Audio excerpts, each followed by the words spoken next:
बोलेंगे सब, पर इसको मजदूरी नहीं मजबूरी कहते हैं। ধোকা আবার তোকে ধোকা দিল গাইজ আমার ধোকার ডালনা আমাকে ধোকা দিয়ে দিয়েছে। এই হচ্ছে সেই সকাল থেকে পরিশ্রমের ফল।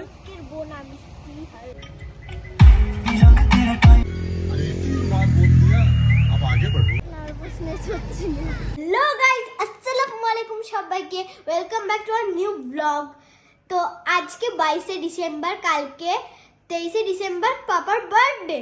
তো আজকে আমরা সব রান্না বান্না স্টার্ট করে দিয়েছি, চলো দেখা যাক। আসসালামু আলাইকুম সবাইকে, welcome back to my channel. আজকে স্পেশাল চমক হচ্ছে, কালকে পাপার 48তম বার্থডে। এবারকার বার্থডেটা একটু ডিফারেন্টভাবে সেলিব্রেট করবো ভেবেছি। প্রত্যেকবার তো মিডনাইটে একটা সেলিব্রেশন করি, বেলুন টেলুন দিয়ে কেক টেক কাটি। তো এবার পাপার যে খাবারগুলো পাপা খেতে ভালোবাসে, অ্যাকচুয়ালি বাবা বেঙ্গলি ফুডই খেতে বেশি ভালোবাসে, বেঙ্গলি থালি একটা প্রপার রেডি করব। তাতে স্পেশাল চমক হচ্ছে পাপার 48তম জন্মদিন, মানে 48তম। তাই 48 রকমের পদ তৈরি করার চেষ্টা করছি এখন থেকে। রাত থেকে আজকে 22 তারিখ রাত, প্রত্যেক বছর আমাদের 22 তারিখ রাতটা একটু অন্যভাবে কাটে। এই 48টা পদের মধ্যে কি কি আছে না আছে, কি কি প্ল্যান করেছি, সেগুলো সবই তোমরা পরপর দেখতে পারবে। বেশিরভাগ বেঙ্গলি আইটেমস, ওয়েস্টার্ন আইটেম রাখিনি বলতে গেলে চলে, এমনকি হয়তো নেই, সবই বেঙ্গলি আইটেম, কারণ বেঙ্গলি আইটেমগুলো পাপা খেতে ভালোবাসে। আমি ব্লগিং এ হেল্প করবো, কেন আমি তো ছোট, আমি তো রান্না বান্না করতে পারবো না, তাই আমি পুরো ব্লগটা করবো। তো এইদিকে অনেক রকম সবজি আছে, এখানে সবজি টবজি করছে, আর ওখানে মুস্কান দিয়ে হালুয়া করার জন্য গাজর গ্রেট করছে। প্রায় সবজি বাজার যা যা লাগবে, যা যা ডিসাইড করেছি সেগুলো এখানে প্রায় রাখাই আছে। কালকে বার্থডে এই হচ্ছে 1 থেকে শুরু করে সব মেনু আর পড়ছি না, মেনুগুলো মুস্কান আমি বসে বসে ডিসাইড করেছি। 46 মানে 48টা মেনু ডিসাইড করা হয়েছে। কতটা এক্সাইটেড! এখানে হবে গাজরের হালুয়া, মুস্কান এগুলো গ্রেট করে নিয়েছে খুব সুন্দর করে। জাস্ট একবার দেখিয়ে দিলাম কিভাবে মোচা ছাড়াতে হয়, সাদিয়া একবারই শিখে নিয়েছে, খুব ভালো হবে। এবার আমাকে একা একা ছাড়াতে হবে না। জাস্ট আমাকে একবার দেখিয়ে দিয়েছে, আমি পাচ্ছি, আর আমি খুব ফাস্ট করছি। আমার থেকেও ফাস্ট করে ফেলছে সাদিয়া। এখানে কাঁচা আমের চাটনি হবে, অল্প একটু কাঁচা আম। মোচাগুলো প্রায় ছাড়ানো হয়ে গেল, এবার কেটে নেব। দেখো এখানে হালুয়া বানাচ্ছি, হালুয়াতে চিনিটা দিয়ে দিলাম।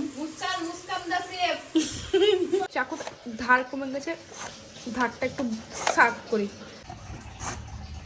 এটা হচ্ছে আমার মোচা কাটার টেকনিক। বটিতেও কাটতে পারি, কিন্তু এখন আর কাটতে ইচ্ছা করছে না, এবার চাকুতে চপ।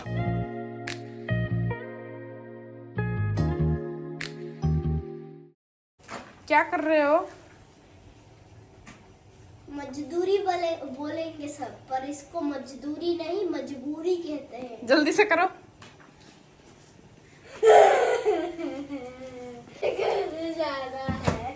এই তো তোমার বাড়ি, এখান থেকে তুমি কোথায় যাবা? আমি কাজ করছি, তোমাকে ফোনটা অন করতেই হবে। হ্যাঁ, সবাইকে দেখাতে হবে সাদিয়া কত কাজ পারে। সাদিয়া এখন পালং শাক বাছছে।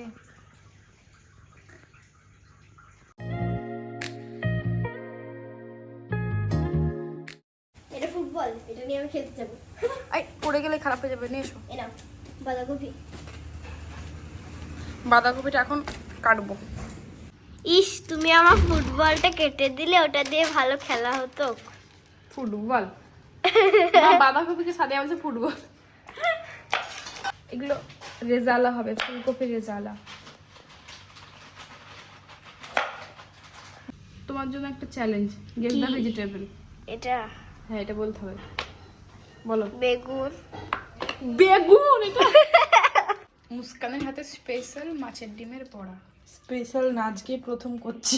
এর আগে একবার করেছিস, ভুলে গেছি। এরকম রেসিপি হবে। এটা হবে ফিশ ফ্রাই হবে 2 পিস, আর ছোট ছোট 2 পিস আছে, দুটো বড়। আর এগুলো হবে পাতুরি। আর এই আমার হাত দেখেছো কি মোচা কেটে অবস্থা হয়ে গেল, এই জন্য মোচা কাটতে চাই না, নখগুলো কালো কালো হয়ে আছে। ইলিশগুলো এখন ধুয়ে পরিষ্কার করবো। এগুলো সর্ষে ইলিশ হবে। ভাপার জন্য এখানে পোস্ত, সাদা সর্ষে। ফিশ ফ্রাইয়ের এখানে ভেটকিটা পুরো ম্যারিনেশন রেডি, এরপর কোট হবে ব্রেড ক্রাম্বস দিয়ে। এখানে যেটা ফুলকপি রোস্ট হবে, তার জন্য কাজু, কিশমিশ আর চারমগজটা পেস্ট করে নেব। মুস্কান এখানে ফিশ ফ্রাইটাকে শেপ দিয়ে দিল। কি সুন্দর হলো বল, প্রথমবার ট্রাই করে দাও, খেয়ে দেখতে হবে টেস্টটা কেমন। এখন ট্রাই করে বলবো, ভালোই হবে। ম্যারিনেশনটা খুব ভালো হয়েছিল, আমি গন্ধটা ভালো পাচ্ছি।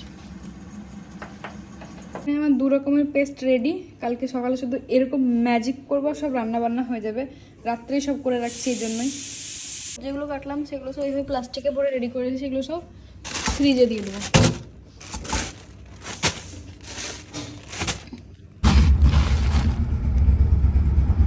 Good morning. আজকে বাবার বার্থডে। আমি কালকে রাত 12টার আগেই ঘুমিয়ে গিয়েছিলাম, তাই আপনারা তো উইশ করেছে কিন্তু আমি করতে পারিনি। আমি সকালে উঠে করেছি। আমি জাস্ট এক্ষুনি উঠলাম, মানে কিছু মিনিটস আগে, আর বাবা একটু বাইরে বেরোলো হাঁটতে, ওয়াক করতে। তো দেখা যাক, চলো।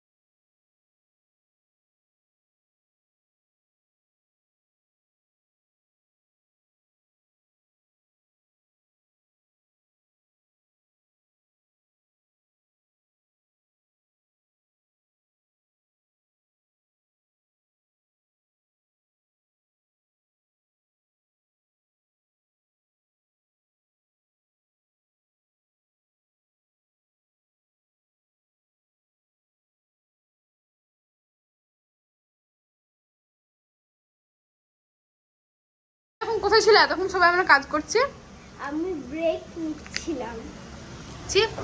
আর এদিকে একা একা রান্না করতে করতে মরে গেলাম। এটা হবে চানা মশলা মেটে দিয়ে, খাসির মেটে। আর এদিকে আলু পোস্ত, আলুটা ইয়ে করছে।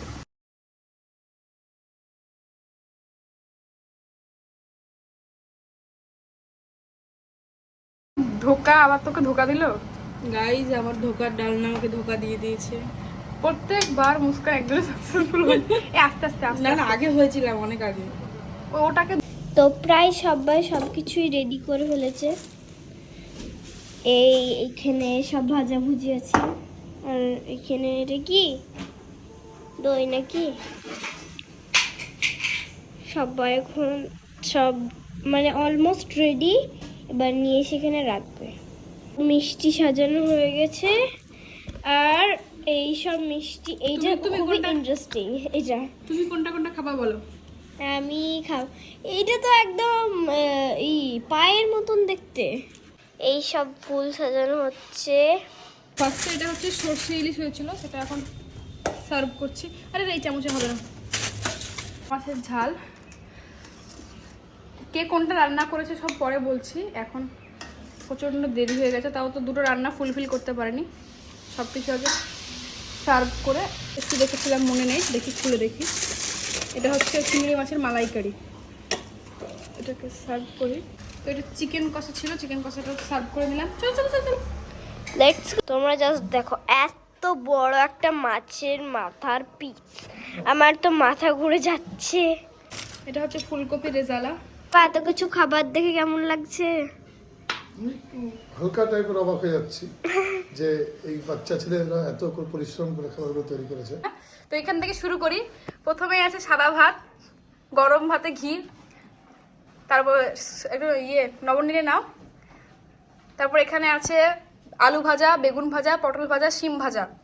তারপর এখানে আছে মুগের ডাল, এখানে আছে একটা কাতলা মাছের মাথা, এখানে আছে আমের চাটনি, এটা হচ্ছে মেটে দিয়ে চিংড়ি মাছের মালাইকারি, এটা হচ্ছে আমের চাটনি, এটা হচ্ছে পাবদা মাছের ঝাল, আর এটা তো স্পেশাল মাটন কষা, আর এটা হচ্ছে সর্ষে ইলিশ চিকেন কষা, আর এখানে এটা হচ্ছে ভেটকি ফিশ ফ্রাই, ওটা মোচার চপ, কড়াইশুটির কচুরি, ফুলকপি রেজালা, আর এটা হচ্ছে রুই কালিয়া, পমফ্রেটের তন্দুরি, এটা শুক্তো, আলু পোস্ত, হাঁসের ডিম ভুনা, পায়েস, আর এই যে 5 রকমের ভাজা, এটা হচ্ছে বাঁধাকপির ঘন্ট, পালং শাকের ঘন্ট, আর লাউ চিংড়ি, তারপর এটা হচ্ছে লাল শাক। এই পাতুরিটা একটু লুকটা একটু অন্যরকম হয়েছে, কিন্তু খেতে খুব ভালো হয়েছে, এর জন্য এটা একটু শেষে আনলাম। আর এখানে সব রকমের মিষ্টি আছে, প্লাস এখানে বেকড রসগোল্লা আছে, আর আছে রাবড়ি, আর ওটা হচ্ছে স্পেশাল গাজরের হালুয়া। দাও সবকিছু খাও এবার।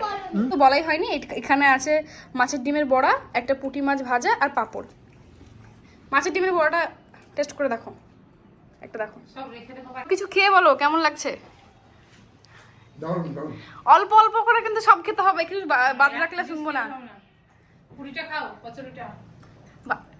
দেখো আলু পোস্ত, দেখো তোমার ফেভারিট সবকিছুই। এটা ওটা শুক্তো, এটা আলু পোস্ত। মোচার ঘন্ট। আলু পোস্তটা কেমন হয়েছে?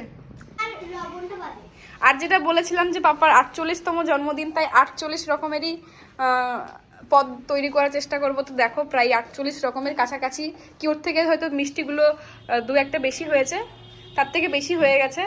যাক, সাকসেসফুল, ফুলফিল। আর এটা ভেটকিটা খেয়ে দেখবে একবার। দুই মাসে মালাইকারিটা খেয়ে দেখো। 2 পিস দেওয়া হয়েছে। দুই মাসে মালাইকারিটা কেমন লাগলো? খুব সুন্দর। আর এখানে নতুন অ্যাড অন হলো গোলাপ জামুন আর এই যে সীতাভোগ। দেখো দেখো সবকিছু ট্রাই করো, একটু খেয়ে পেট ভরিয়ে নিলে হবে না।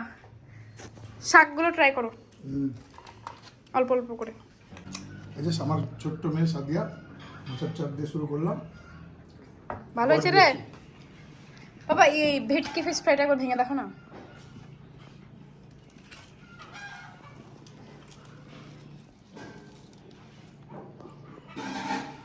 রেস্টুরেন্টের মতো হয়েছে। শুক্তো ট্রাই করো। আর শুক্তো আমাদের বাড়িতে না আগে কোনোদিন হয়নি, এই প্রথম। আর এই যে ফুলকপি রেজালা।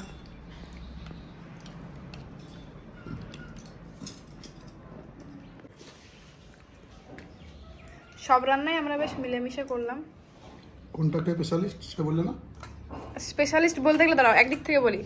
মাছের মাথা আমি, চিংড়ি মালাইকারি আমি, সর্ষে ইলিশ আমি, চিকেন কষা মুস্কান, ভেটকি ফিশ ফ্রাই মুস্কান, কড়াইশুটির কচুরি মুস্কান, মোচার চপ মুস্কান, পাতুরি মুস্কান, পমফ্রেটটাও মুস্কান, আলু পোস্ত আমি, রুই কালিয়া আমি, হাঁসের ডিমের কষা মুস্কান, ফুলকপি রেজালাটা আমি, পায়েসটা আমি, 5 রকমের ভাজাটা মা, আর এই শাকটা, এই 2 রকমের শাক এটাও মা, মোচার ঘন্ট আমি, মাছের ডিমের বড়া মুস্কান, এই পুঁটি মাছ ভাজাটাও মুস্কান করেছে, আর মটন কষাটা আমি আর মা দুজনেই করেছি, আর পমফ্রেটের ঝালটা, সরি পাবদার ঝালটা আমি করেছি, আর মুস্কান করেছে চানা মশলা আর মেটে দিয়ে, আর চাটনিটাও মুস্কান।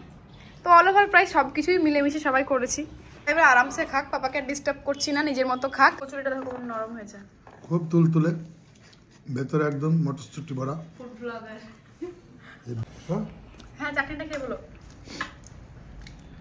অফ সিজনে আমের চাটনি। ভাবা যায় না। একটা আমের দাম 30 টাকা, আমার বাজারে একটাই আম ছিল। পাতুরিটা তখন তো বাবা আর খায়নি। ভালো হয়েছে?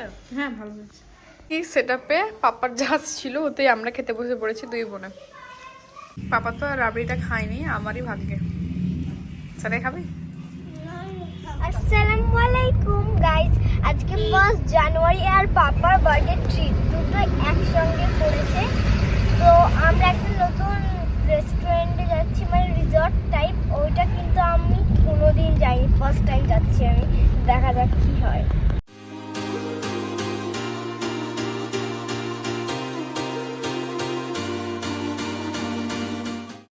রিসর্টটার নাম হচ্ছে প্লাম অ্যাকোয়া রিসর্ট সামথিং। এটা পড়াশোনা ঢোকার আগেই রাইস মিলের পাশ দিয়ে একটা রাস্তা বেরিয়ে যাচ্ছে, ওদিক দিয়েই গ্রামের একটা রাস্তা। এই হচ্ছে পুরো রিসর্টটা অনেকটাই বড়, একদম মধ্যখানে একটা ঝিল টাইপের করা আছে, এদিকে পুল। হ্যাঁ বিকেলবেলায় আসলে ভালো ভিউটা এনজয় করতে পারতাম। বাবা এখানে পিকনিক করা যাবে না? হ্যাঁ পিকনিক বলে দেবো। পিকনিকটা খুব সুন্দর লাগবে, কিন্তু পুলে নামলে হবে, একদিন আসবো। বেশ প্রাইভেট টাইপের পুল আছে। এটা কিডসদের, এটা কিডসদের পুল। তুমি নামো, এখানে নামো নামো। এখানে সাইকেল আছে, সাদিয়া সাইকেল চালাবো নাকি? তুমি তো এইটা তোমার ইয়েতে হবে সাইজে। এখন সাইকেল চালাচ্ছে।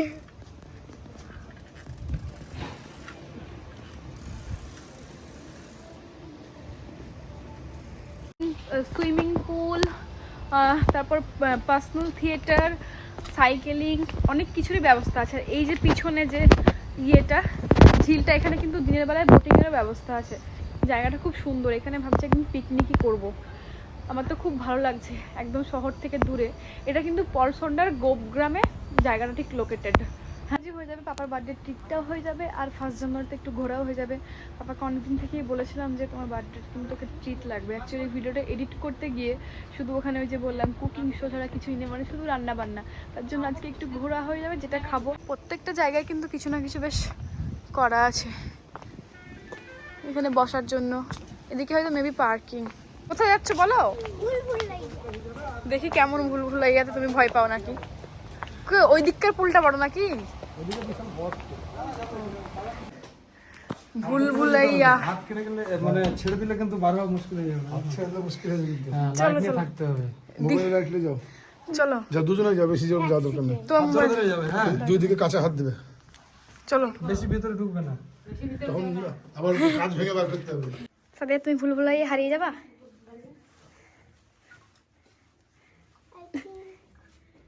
You think? আই থিঙ্ক আমি কাউকে খুঁজে পেয়েছি না। এসো আমার কাছে এসো। এই তো এখন আমাদের ঠান্ডা ঠান্ডা ওয়েদারে গরম গরম কফি, কিছু snacks, french fries, fish finger আর চিলি বেবি কর্ন, এগুলো চলে এলো। আসছে আমি। ফিশ ফিঙ্গার ওইদিকে যাও না, একটাই। কি খাচ্ছ? কেমন হলো স্ন্যাক্স আইটেম আজকের? সব বলে আমার বেবি কর্নটা ফেভারিট ছিল, আমার ফেভারিট হয়ে গেছে। On duty. অ্যাস্ট্রা ঝোল। হালকের সাথে ফটো তুলছো? হ্যাঁ, হালকের বোন আমি।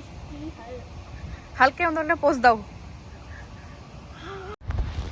তো এখানে ঘোরাফেরাটা খুব ভালো হলো। হালকা একটু স্ন্যাক্স খেলাম, অনেকক্ষণই সময় কাটলাম। সেই 6:30টার দিকে হ্যাঁ 6টার দিকে ঢুকেছি, এখন প্রায় 8টার কাছাকাছি বেজে গেছে। কেমন লাগলো এই জায়গাটা? ভালো। আর হালকা আজকেকার ওয়েদারটা একদম কাশ্মীর কাশ্মীর লাগছে আমার, এত ঠান্ডা। কি জানি 1 জানুয়ারিতে যারা বাইরে আছো তারাই বুঝতে পারবে কি ঠান্ডা। না এখানে এত ঠান্ডা। চলো সাদিয়া ঘর না বহরমপুর যাবা? আর বহরমপুর যাবো। তো পুরো রাস্তা আমরা আলোচনা করতে করতে অনেক জায়গায় খাবো, এই খাবো সেই খাবো, অনেক রেস্টুরেন্ট প্ল্যান হয়ে সব কিছু ক্যান্সেল করে একদম লাস্ট মোমেন্টে আমরা ডিসিশন নিই আজকে কারিমসের ওপেনিং আছে, আজকে ডিনারটা বিরিয়ানি, হয়তো ওখানে তো আজকে শুধু বিরিয়ানি, সেদিনকার জন্য বিরিয়ানিই ছিল, ওখানে বিরিয়ানি খাবো। গিয়ে আমার ভিড় দেখে তো মাথা খারাপ হয়ে গেছে যে এই ভিড়ে মানুষ খাবে কখন। তো যাই হোক, খেতে তো হবেই, যতই রাত্রি হোক। খাবার নিয়ে বাড়ি ফিরেছি। আর সেদিনকে একটা সমস্যা ছিল, সেদিনকে খাবার পার্সেলের ব্যবস্থা ছিল শুধু। সেদিনকে কারিমসের ওপেনিং ডেতে মানুষের মনোরঞ্জনের জন্য কোনো খামতি রাখা হয়নি। সেখানে লাইভ মিউজিক থেকে শুরু করে সবই ছিল, এবং ওখানে কমপ্লিমেন্টারি ফুচকা, পকোড়া, মিষ্টি, কফি সব কিছুই ফ্রিতে দেওয়া হচ্ছিলো। আমরা কিছুই খেতে পারিনি, কারণ আমরা তখনই জাস্ট খেয়ে আসলাম। তারপরে এখানে কিছু রিপোর্টার্স দিয়েও যে লাইভ যে ধাঁধা গুগলিগুলো খেলানো হয় সেগুলো খেলানো হচ্ছিলো, আমিও একটা অ্যান্সার দিতে পেরেছি। আর ওরা কিন্তু পুরস্কার হিসেবে একটা পেন দিচ্ছিল। তাছাড়াও আমাকে যে বহরমপুরে কারিমস ওপেন হওয়া নিয়ে কী ওপিনিয়ন আমার সেটাও জানতে চাইছিলো, সেটা নিয়ে আমি একটু কিছু বলে দিলাম অল্প করে। তারপরে সাদিয়াকেও ডেকে নিল, ওকে বাচ্চাদের মতোই কোশ্চেন করেছিল, ও সেটা অ্যান্সার দিতে পেরেছে। আসলে এটা একটা ফান, কিছুই না সেরকম। তারপরে মুস্কানকে বললাম তুইও যা, তুই কেন বাদ থাকবি। এখন আমাকে লাইভ পারফরমেন্সে স্টেজে ডেকে নিল, দিয়ে আমি দুটো গানে নাচলাম। লাস্ট পারফরমেন্সটা 3 জনের সঙ্গে ছিল আমার, এটা খুবই ভালো হয়েছিল, আর এটাই খুব ক্রেজ বেড়ে গিয়েছিল। আমরা 3 কেমন লাগলো বলো নিচে? নার্ভাসনেস হচ্ছিল। ভালো লাগলো নিচে? ধরো তোমার এগুলো আইনি স্টেপটা একটু ভালো করে করতে পারি। টাটা, তো ফার্স্ট ডে ইন কারিমস আমাদের কমপ্লিট। তো আমাদের খাবার প্যাক হয়ে গেছে, এবার আমরা বাড়ি যাব। আজকের দিনটা এভাবে এন্ড। এখন বিরিয়ানি পার্সেল, বাড়ি গিয়ে খেয়ে রিভিউ দেবো কারিমসের। আজকে ফার্স্ট ডে ছিল বলে ওখানে খাওয়ার ব্যবস্থা ছিল না, পার্সেল নিলাম। আর এই হচ্ছে রাইসের কোয়ান্টিটি। এটা মাটন বিরিয়ানি আছে, আর 1 প্লেট মাটন বিরিয়ানি আজকে 300 টাকা নিয়েছে, পরে হয়তো দাম বাড়বে কি জানি না, কি কমবে। এটা 1 প্লেট রাইস কোয়ান্টিটি। উপর থেকে তো দেখে বেশ ভালোই লাগছে। সালাড দেয়নি আজকে, মানে প্রচুর ভিড় ছিল। 180 গ্রাম মাটনের পিস বলেছিল, এটা 180 গ্রাম বলে আমার মনে হচ্ছে না। খেয়ে দেখি। আজকে ফার্স্ট ডে বিরিয়ানি খেয়ে প্রচুর ডিসঅ্যাপয়েন্টেড। তাই তো সেরকম টেস্টও নেই, আবার মাটন এত ছোট, আবার চর্বিওয়ালা। টাকাটা বাদ দিয়ে অতক্ষণ ওয়েট করাতে ওয়ার্থ ইট হলো না। হ্যাঁ, অতক্ষণ যে 2-3 ঘন্টা ওয়েট করলাম, আলু একদমই সিদ্ধ হয়নি। দেখি কমপ্লেন তো আমি করবোই গিয়ে। আমার বার্থডে ব্লগ আজকে 1 জানুয়ারিতে যেখানে গেছিলাম এই দুটো জায়গার ব্লগকে একসঙ্গে মার্জ করে দিচ্ছি, কারণ দুটোকে আলাদাভাবে পোস্ট করার কোনো লজিক হয় না। দুটোই যেহেতু পাপার বার্থডে ট্রিট, একটা পাপার বার্থডে সেলিব্রেট, একটা পাপার বার্থডে ট্রিট, আর 1 জানুয়ারিতে একসঙ্গেই দিয়ে দিলাম। তো যদি পাপার বার্থডে ভিডিওটা তোমাদের ভালো লেগে থাকে, রান্নাগুলো যদি ভালো লেগে থাকে, তো একটা লাইক তো করবেই। তো যদি ভিডিওটি ভালো লাগে থাকে তাহলে লাইক শেয়ার এন্ড সাবস্ক্রাইব করবে, আর যদি আমাদের কোনো মিস্টেক হয়ে থাকে তাহলে কমেন্ট সেকশনে জানাবে।